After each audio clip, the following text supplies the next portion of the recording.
Giovedì scorso al Lido di Venezia il noto disturbatore Gabriele Paolini aveva più volte fatto sentire la propria voce durante la diretta televisiva mentre una cronista parlava del film in concorso alla Mostra del Cinema di Venezia. In relazione all'episodio e alla performance precedenti, il questore lagunare Fulvio Della Rocca ha disposto per Paolini la misura del divieto di far ritorno nel Comune di Venezia per la durata di 3 anni.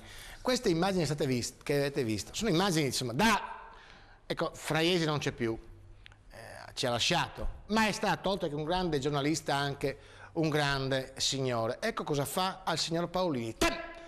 Due belle pedate assestate nel posto giusto e Paolini si stende a terra e non rompe più le scatole. Fraiese, questo vedete il signore che continua a imperversare, non toccatemi, no? Come no? Tu stai disturbandomi, mi giro, tac!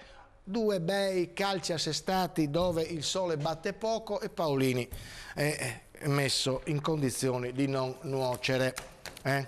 Ricorderemo sempre queste immagini, ma soprattutto ricorderemo Paolo Fraiese per essere stato un grande giornalista.